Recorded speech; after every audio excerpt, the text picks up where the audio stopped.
আসসালামু আলাইকুম। সিকিম ও দার্জিলিং ভ্রমণ সিরিজের আজকের এই তৃতীয় পর্বের ভিডিওতে আপনাদের সবাইকে জানাই স্বাগত। এই সিরিজের আগের ভিডিওগুলোতে দেখানো হয়েছে ঢাকা থেকে শিলিগুড়ি এবং শিলিগুড়ি থেকে সিকিমের গ্যাংটকে আসার ভ্রমণ অভিজ্ঞতা। আর এ পর্বে আমরা ঘুরে দেখব গ্যাংটক শহরের আশপাশের পপুলার টুরিস্ট স্পটগুলো। এরই সাথে জানাবো কোথায় থেকে ট্যাক্সি পাওয়া যায়, ভাড়া কত টাকা, কোন স্পটের এন্ট্রি টিকিটের প্রাইস কত, এইসবের বিস্তারিত। আশা করি গ্যাংটকে এসে কোথায় কোথায় ঘুরবেন, কিভাবে যাবেন এবং কত টাকা খরচা হবে এইসব প্রশ্নের উত্তর পেয়ে যাবেন এই ভিডিওতে। তো চলুন ঘুরে দেখি সিকিমের রাজধানী গ্যাংটকের টুরিস্ট স্পটগুলো।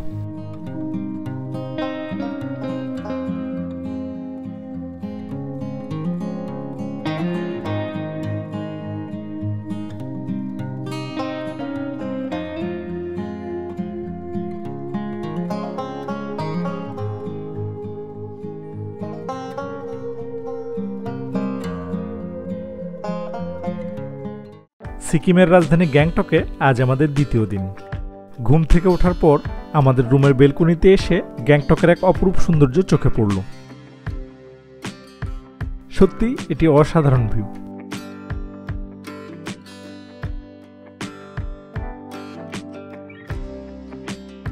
ফ্রেশ হয়ে হোটেল থেকে বেরিয়ে পড়লাম। প্রথমে এমজি মার্গে গিয়ে সকালের নাস্তা সেরে নিব, তারপর ট্যাক্সি রিজার্ভ করে নিয়ে আমরা বেরিয়ে পড়ব গ্যাংটক শহরের আশপাশের পপুলার টুরিস্ট স্পটগুলো ঘুরে দেখতে।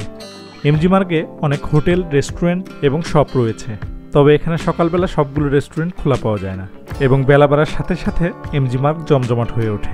গ্যাংটক শহরটি খুব পরিচ্ছন্ন একটি শহর। এখানে প্লাস্টিকের ব্যবহার একেবারে নেই বললেই চলে এবং স্মোকিং নিষিদ্ধ।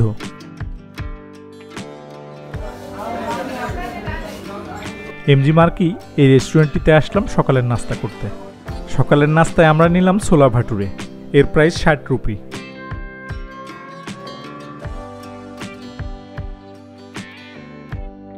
নাস্তা সেরে রেস্টুরেন্ট থেকে বেরিয়ে পড়লাম। আমরা চলে এলাম ট্যাক্সি স্ট্যান্ডে। এই ট্যাক্সি স্ট্যান্ডটি এমজি মার্গের নিচে। গ্যাংটকের লোকাল সাইট সিং এবং সাঙ্গু লেকে যাবার জন্য এখান থেকে ট্যাক্সি রিজার্ভ করা যায়। এখানকার এই ট্যাক্সিগুলোতে ৪ জন বসা যায়, কিন্তু আমরা ৫ জন হবার কারণে এখান থেকে ২টি ট্যাক্সি নিলাম গ্যাংটকের ১০টি স্পট ঘুরে দেখবার জন্য। প্রতিটির ভাড়া ২২০০ টাকা। এক ট্যাক্সিতে আমি আর জাহিদ ভাই, আর অন্য ট্যাক্সিতে বাকিরা উঠে রওনা করলাম। এখানে মূলত 10টি স্পট এবং 60টি স্পটের জন্য ট্যাক্সি রিজার্ভ করা যায়। আসলে 10টি স্পট এবং 60টি স্পটের মধ্যে ট্যাক্সি ভাড়া ২০০ টাকা কম বেশি হয়ে থাকে। ট্যাক্সি ভাড়া করবার সময় প্রথমে তারা ভাড়া কিছুটা বেশি চায়, পরে বার্গেনিং করে নেওয়া যায়। এবং ভাড়া করবার সময় অবশ্যই বলে নেবেন পার্কিং চার্জ ভাড়ার মধ্যে ইনক্লুডেড। তাতে করে পার্কিং চার্জ নিয়ে পরবর্তীতে কোনো ঝামেলা হয় না। এমনিতেই গ্যাংটকের ট্যাক্সি ড্রাইভারগুলো যথেষ্ট ভালো, তারা ঝামেলা করে না। আজ গ্যাংটকের ওয়েদার খুব বেশি ভালো না, ইতিমধ্যেই বৃষ্টি শুরু হয়েছে। যদি সারাদিন এভাবে বৃষ্টি হয় তাহলে আমরা খুব বেশি ভালো ভিউ পাবো না। যাই হোক, গ্যাংটকে আজ আমরা যেসব পয়েন্ট ঘুরে দেখব সেগুলো হচ্ছে বকতাং ওয়াটারফল, তারপর Gonjang monastery, Tashi view point, Lhasa waterfall, plant conservatory, Ganesh Tok temple এবং view point, Namnang view point বা সুইসাইড পয়েন্ট, রুপওয়ে বা কেবল কার, এমজি মার্গ ইত্যাদি। আমরা এসে পড়েছি বকতাং ওয়াটারফলের সামনে। এই মুহূর্তে এখানে বৃষ্টি হচ্ছে। গাড়ি থেকে নেমে এখানে এসে একটি ছাতা কিনলাম।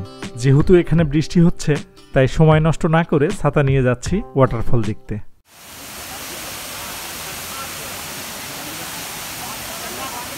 বৃষ্টি না হলে হয়তো ওয়াটারফলটি দেখতে আরও ভালো লাগতো, তবে বৃষ্টি হবার কারণে এখন ঝর্ণায় অনেক বেশি পানি দেখা যাচ্ছে।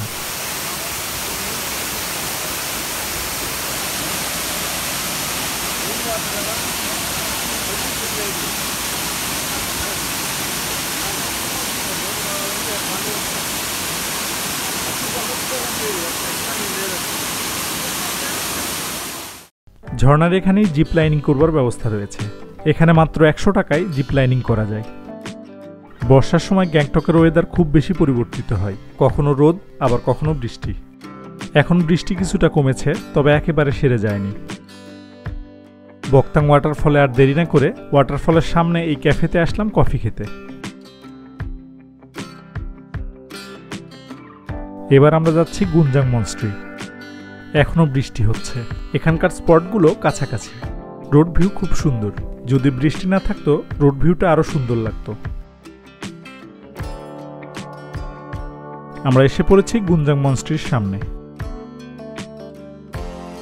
মনেস্ট্রির ভিতরে প্রবেশ করতে এখান থেকে টিকিট নিতে হয়, আর টিকিটের মূল্য জনপ্রতি 10 টাকা। আমাদের সবার টিকিট নিয়ে এবার ভিতরে যাচ্ছি মনেস্ট্রি ঘুরে দেখতে। এই পাশটাতে একটি রেস্টুরেন্ট রয়েছে। এটি মূলত বৌদ্ধ ধর্ম অবলম্বীদের ধর্মীয় শিক্ষা কেন্দ্র, আর এটি হচ্ছে তার আবাসিক ভবন। চলুন সামনের দিকে যাই আর ওপাশটাও ঘুরে দেখি। এ সময় এখানে চারপাশটায় মেঘের চাদরে ঢাকা, আর তার সাথে হালকা বৃষ্টিও হচ্ছে। ওয়েদার ভালো থাকলে আশপাশের ভিউ অনেক সুন্দর লাগতো।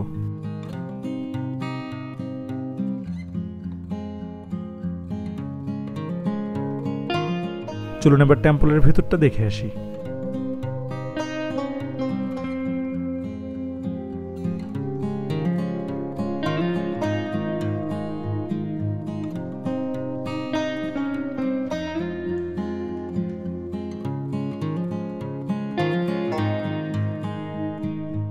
টেম্পল ঘুরে দেখে বেরিয়ে পড়লাম, আর এখন আবারও গাড়িতে ফিরে যাচ্ছি।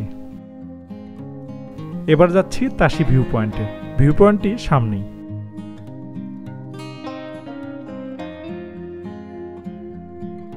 চলে এলাম তাশি ভিউ পয়েন্টের সামনে। ভিউ পয়েন্টের সামনে এখানে গাড়ি পার্কিং এর সুন্দর ব্যবস্থা রয়েছে। তাশি ভিউ পয়েন্ট বেশ অনেকখানি উপরে, আর উপরে যেতে হলে বেশ অনেকটা পরিশ্রম করে এই সিঁড়ি বেয়ে যেতে হবে। এই সিঁড়ি দিয়ে উপরে ওঠা আসলে অনেকটাই পরিশ্রমের।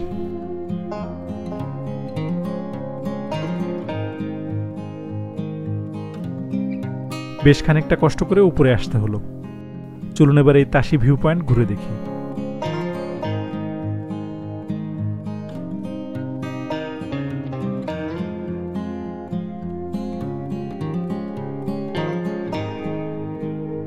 এই ভিউ পয়েন্টের এখান থেকে গ্যাংটকের খুব সুন্দর একটি ভিউ পাওয়া যায়, তবে বর্তমানে ওয়েদার ভালো না থাকায় স্পষ্টভাবে দেখা যাচ্ছে না।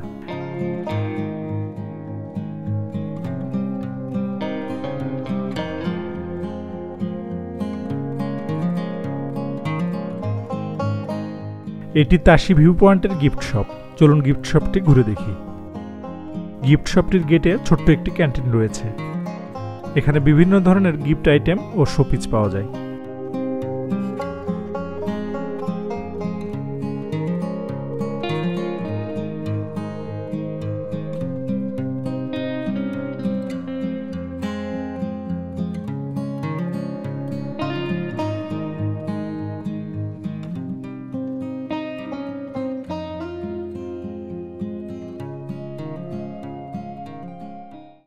এবার আমরা যাচ্ছি লাসা ওয়াটারফল ঘুরে দেখতে।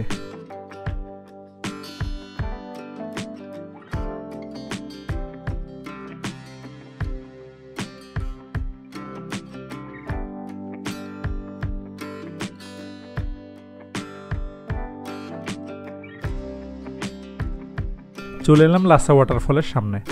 চলুন এবার ওয়াটারফলটি ঘুরে দেখে আসি।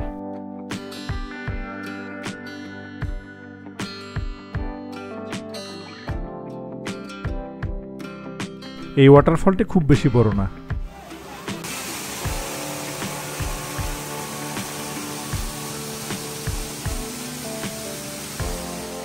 লাসা ওয়াটারফল ঘুরে দেখে এবার আমরা যাচ্ছি প্লান্ট কনজারভেটরি দেখতে।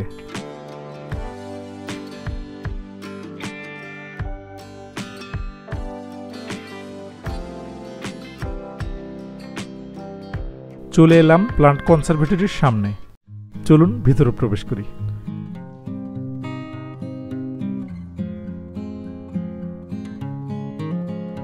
এই প্লান্ট কনজারভেটরিটি ঘুরে দেখতে এখান থেকে টিকিট সংগ্রহ করতে হয়। টিকিটের মূল্য জনপ্রতি 20 টাকা। আমরা টিকিট সংগ্রহ করলাম। চলুন এবার ভেতরটা ঘুরে দেখি।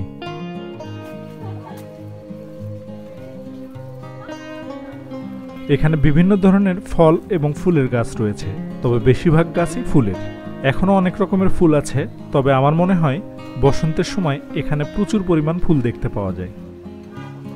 গ্যাংটকে ঘুরতে আসা পর্যটকদের এটি মূল আকর্ষণ বলা যেতে পারে। যাই হোক, চলুন সম্পূর্ণ জায়গাটি ঘুরে দেখি।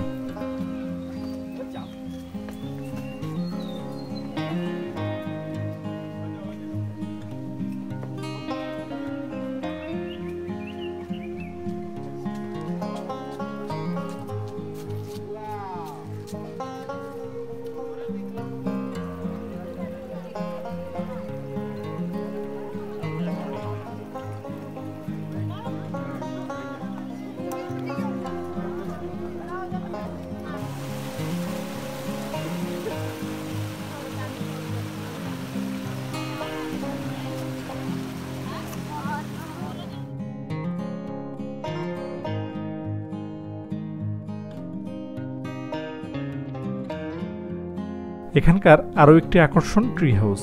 চলুন এবার ট্রি হাউসটি ঘুরে দেখে আসি।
সম্পূর্ণ প্লান্ট কনজারভেটরি এরিয়াটি ঘুরে দেখলাম। চলুন এবার বেরিয়ে পড়ি। এবার এখান থেকে আমরা যাচ্ছি নেক্সট স্পট গণেশটকে।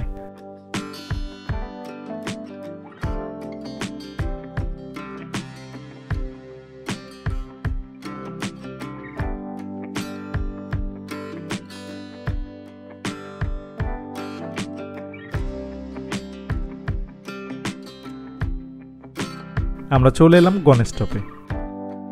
এটি মূলত হিন্দু ধর্মাবলম্বীদের একটি মন্দির, আর এর উপর থেকে গ্যাংটকের একটি সুন্দর ভিউ পয়েন্ট রয়েছে।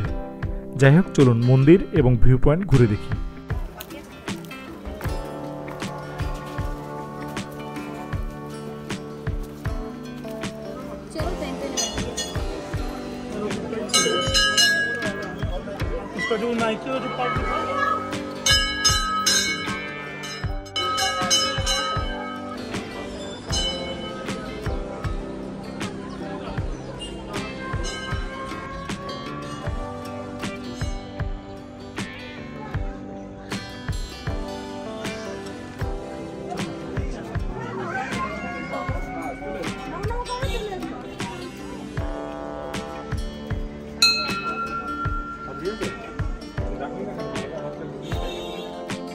গণেশটক ঘুরে দেখলাম। এবার যাচ্ছি স্পুকি হাউস বা ভূতের বাড়ি ঘুরে দেখতে। স্পুকি হাউসটি গণেশটকের পাশেই। স্পুকি হাউস ঘুরে দেখবার জন্য এখান থেকে টিকিট সংগ্রহ করতে হয়, আর টিকিটের মূল্য জন প্রতি 200 টাকা।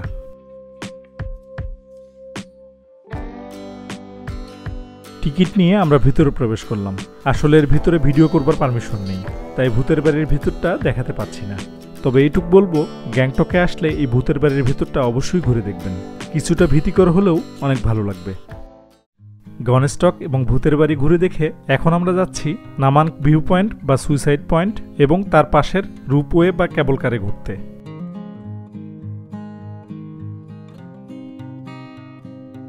প্রথমে আমরা যাচ্ছি নামাঙ্ক ভিউ পয়েন্ট বা সুইসাইড পয়েন্ট ঘুরে দেখতে।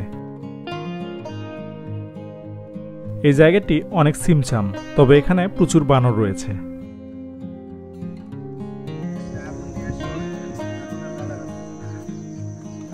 এই জায়গাটির নাম কেন সুইসাইড পয়েন্ট তা আমার জানা নেই। যদি কারো জানা থাকে কমেন্টস করে জানাবেন।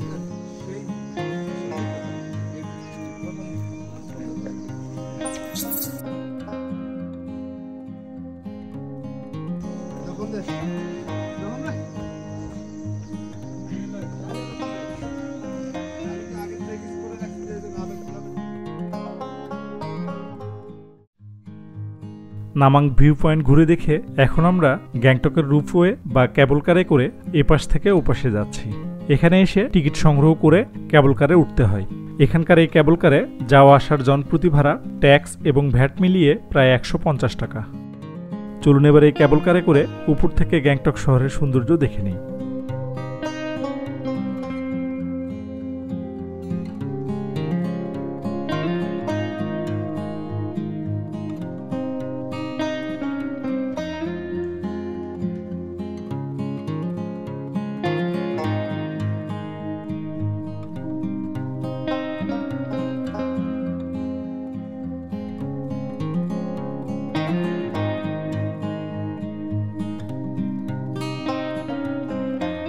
চলে এলাম এপারে দেরি না করে আবারও ফিরে যাচ্ছি ওপারে।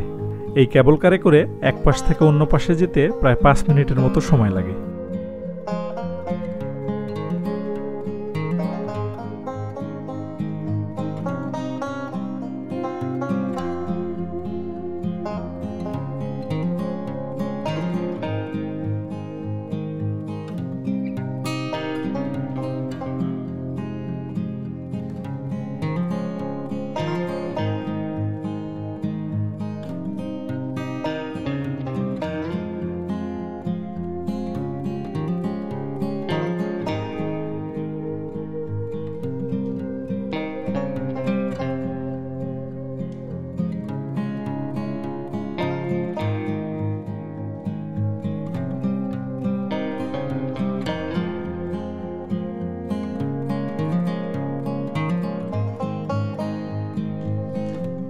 এবার কেবল কার থেকে নেমে বাইরে বেরোই এবং ফিরে যাই ট্যাক্সি স্ট্যান্ডে।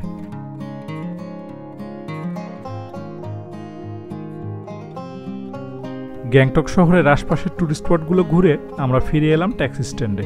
সবগুলো স্পট ঘুরতে আমাদের প্রায় 5 ঘন্টার মতো সময় লাগলো। এবার হোটেলে গিয়ে ফ্রেশ হয়ে কিছুটা সময় রেস্ট করে বিকালে বেরোবো এমজি মার্গ ঘুরে দেখতে। গ্যাংটকে সাইট সিং করে হোটেলে গিয়ে ফ্রেশ হয়ে লাঞ্চ সেরে কিছুটা সময় রেস্ট করে আবারও বেরিয়ে পড়লাম এমজি মার্গ ঘুরে দেখতে।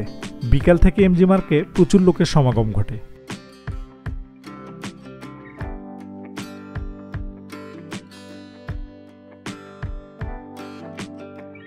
এমজি মার্গের এপাশ থেকে ওপাশের দূরত্ব প্রায় 1 কিলোমিটারের মতো। সম্পূর্ণটি খুব সুন্দর এবং সাজানো গোছানো।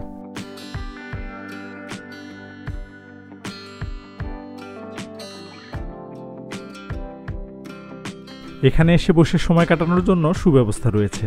রোডের দুপাশেই অনেক হোটেল, রেস্টুরেন্ট এবং ব্র্যান্ডের শপ রয়েছে।